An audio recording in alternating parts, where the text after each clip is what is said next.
नमस्कार, स्वागत है आपका कैपिटल टीवी में। पश्चिम बंगाल में चुनावी पारा चढ़ने के साथ ही राजनीतिक दलों ने सितारों के लिए अपने दरवाजे खोल दिए हैं, क्योंकि कांटे की टक्कर के बीच सभी दल फिल्मी हस्तियों के सहारे अपनी चुनावी नैया पार लगाने की भी कोशिश में हैं। बीजेपी हो या टीएमसी, सभी दल फिल्मी हस्तियों का हाथ थाम अपने मंच सजा रहे हैं। लेकिन क्या इस बार राजनीतिक पार्टियों को बंगाल में सितारों से मिलेगा फायदा? इस रिपोर्ट में देखिए। पश्चिम बंगाल के विधानसभा चुनाव में इस बार सितारों पर सियासत आ टकराई है। वोट बैंक बनाने और रैलियों में जनाधार जुटाने के लिए सितारों का सहारा लिया जा रहा है। बीजेपी हो या टीएमसी, कांटे की टक्कर के बीच सितारों को अपने खेमे में शामिल करवा रही हैं। वैसे भी राजनीति में ऐतिहासिक रूप से बंगाल की फिल्म इंडस्ट्री और फिल्मी हस्तियों का प्रभाव रहा है। लोग भी इनके नाम पर वोट करते हैं, लेकिन 2011 से पहले इनको सिर्फ ओपिनियन बिल्डिंग के कामों में लगाया गया। इसके बाद ट्रेंड बदला और टीएमसी ने बंगाली फिल्म स्टार को चुनावी टिकट दिया, जिसमें कई कलाकार चुनाव भी जीते। हाल ही में अभिनेत्री सयांतिका बंदोपाध्याय ने टीएमसी का दामन थामा था। उन्हें शिक्षा मंत्री पार्थ चटर्जी ने पार्टी में शामिल करवाया। इसके पहले टीएमसी में पिछले हफ्ते सियानी घोष, डायरेक्टर राज चक्रवर्ती, अभिनेत्री कंचन मल्लिक, सुदेशना रॉय समेत कई हस्तियां शामिल हुई। टीएमसी में इससे पहले भी फिल्म स्टार शामिल होते रहे हैं।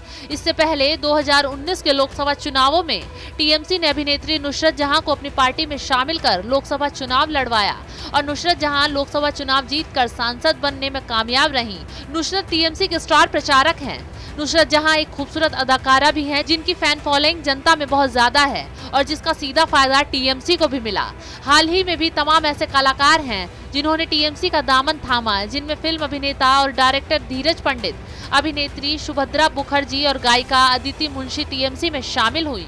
पश्चिम बंगाल की सियासत में खुद को स्थापित करने के लिए बीजेपी भी जी जान से जुटी हुई है, जिसके लिए बीजेपी ने भी टॉलीवुड का सहारा लिया है और कई कलाकारों को पार्टी में शामिल किया है। पिछले दिनों ही अभिनेत्री श्रावंती चटर्जी, पायल सरकार, यश दासगुप्ता, हिरेन चटर्जी ने कैलाश विजयवर्गीय की मौजूदगी में बीजेपी का दामन थामा था।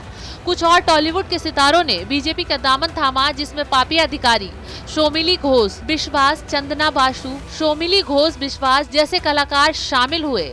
ऐसा माना जा रहा है कि इन टॉलीवुड के सितारों को विधानसभा में उम्मीदवार बनाया जाएगा। बीजेपी को मालूम है कि बंगाल में लोगों को अपने करीब लाने में इससे आसान और बेहतर रास्ता कोई और नहीं हो सकता। इसलिए टीएमसी को जवाब देने के लिए बीजेपी ने कई कलाकारों को अपनी पार्टी में शामिल किया है। राजनीति में ऐतिहासिक रूप से बंगाल की फिल्म इंडस्ट्री और फिल्मी हस्तियों का प्रभाव रहा है। लोग भी इनके नाम पर वोट करते हैं, लेकिन 2011 से पहले इनको सिर्फ ओपिनियन बिल्डिंग के कामों में लगाया गया था। इसके बाद ट्रेंड बदला और अब फिल्मी सितारों को टिकट देकर मैदान में उतारने का दांव भी खेला जाने लगा है। साथ ही अब विधानसभा चुनाव से पहले पश्चिम बंगाल में स्टार वॉर अपने चरम पर है। इस खबर में फिलहाल इतना ही। बने रहिए कैपिटल टीवी के साथ।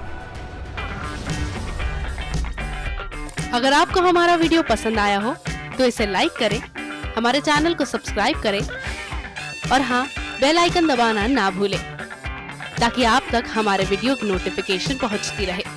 आप अपना सुझाव हमें कमेंट बॉक्स में दे सकते हैं। हमारे साथ जुड़ने के लिए शुक्रिया।